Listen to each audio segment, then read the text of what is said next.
सुप्रभात बच्चों, कैसे हैं आप सब। हम आशा करते हैं आप अपने परिवार के साथ स्वस्थ होंगे। बेटा, कोविड का प्रकोप ज़्यादा बढ़ गया है, इसलिए सभी अपने घर में रहेंगे और अपने स्वास्थ्य का ध्यान रखेंगे। चलिए आज की वर्कशीट को शुरू करते हैं। आज आपकी एसएसटी की वर्कशीट आई है, वर्कशीट नंबर 41। डेट है आज 31/12/2021। 31 तारीख के साथ ही ये साल भी ख़त्म होने जा रहा है। कक्षा आपकी 8th है।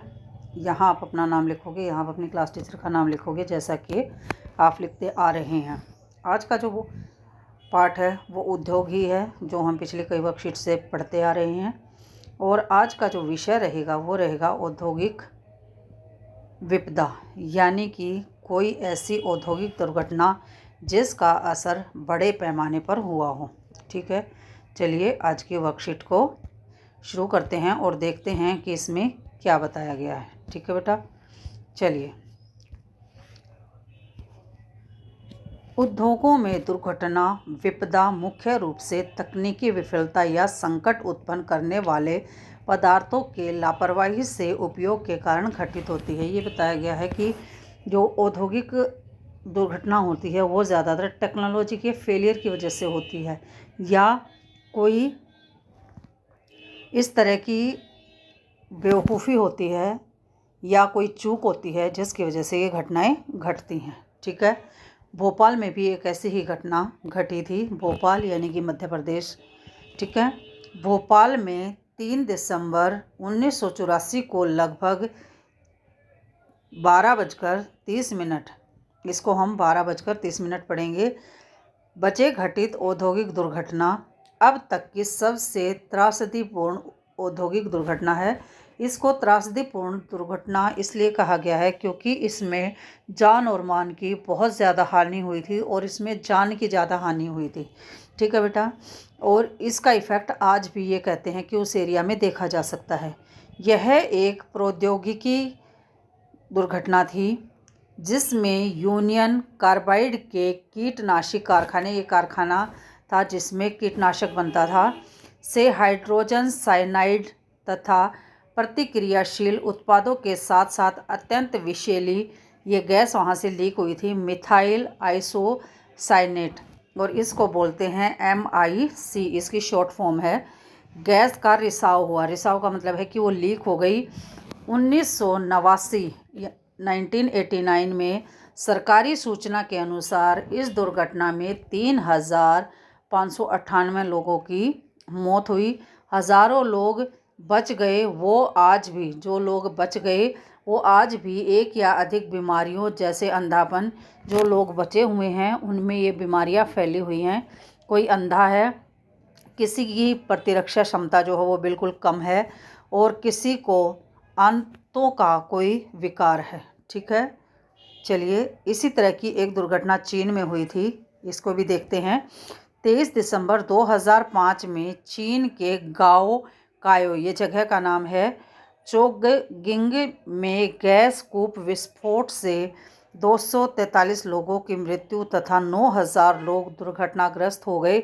इसमें विस्फोट हुआ था, यानी कि ब्लास्ट हुआ था, और इन स्थानों से 64,000 लोगों को विस्थापित किया गया, यानी कि इस जगह पर जो लोग रहते थे उसमें से 64,000 लोगों को एक जगह से दूसरी जगह पर ले जाया गया। कई लोग विस्फोट के बाद न भाग सकने के कारण मर गए। वे जो समय पर भाग गए उनकी आंखें, त्वचा का मतलब है स्किन, और फेफड़े गैस से क्षतिग्रस्त हो गए, यानी कि जो लोग बच गए उनको भी बहुत कुछ सहना पड़ा। ठीक है, आगे देखिए वर्कशीट में क्या बताया गया है। पहले इन चित्रों को देखते हैं। ये देखिए, ये फैक्ट्री है, जो भोपाल की फैक्ट्री थी उसका ये चित्र है, और ये जो है गाँव कायो में बचाव अभियान, जहाँ पर विस्फोट हुआ था इस तरह से लोगों को बचाया गया था, रेस्क्यू किया गया था। ठीक है, चलिए आगे देखते हैं वर्कशीट में क्या बताया है। आगे बताया है, जोखिम कम करने के उपाय, यानी कि जो इस तरह की दुर्घटनाएं होती हैं उनसे किस तरह से बचा जा सकता है।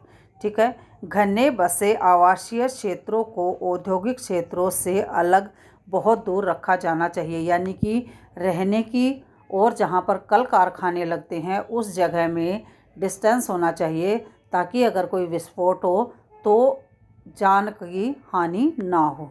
दूसरा बचाव कार्य है, उद्योगों के समीप बसने वाले लोगों को दुर्घटना होने की स्थिति में विषैले या खतरनाक पदार्थों के संग्रहण और उनके संभव प्रभावों का ज्ञान होना चाहिए। यानी कि अगर वहाँ पर कोई बस्ती है तो उन लोगों को प्रेरित करना चाहिए, जागृत करना चाहिए कि अगर इस तरह की दुर्घटना हो जाए तो वो किस तरह से अपने आप को बचा सकते हैं। अगला है तीसरा, आग की चेतावनी और अग्निशमन की व्यवस्था को उन्नत किया जाना चाहिए। यानी कि अगर कहीं पर आग लग जाए तो जो हमारी फायर ब्रिगेड एक सरकारी डिपार्टमेंट है, उनको और ज़्यादा उन्नत करना चाहिए और ज़्यादा उनको टेक्नोलॉजी देनी चाहिए जिससे कि आग पर जल्दी से काबू पाया जा सके और जान बचाई जा सके। उसके बाद चौथा है, विषैले पदार्थों के भंडारण क्षमता की सीमा तय होनी चाहिए। एक सीमा होनी चाहिए कि इतने से ज़्यादा कोई भी विषैला पदार्थ अपने साथ या अपने कारखाने में प्रयोग नहीं करेगा। इस तरह की सीमा होनी चाहिए ताकि कम नुकसान हो अगर कोई दुर्घटना हो तो।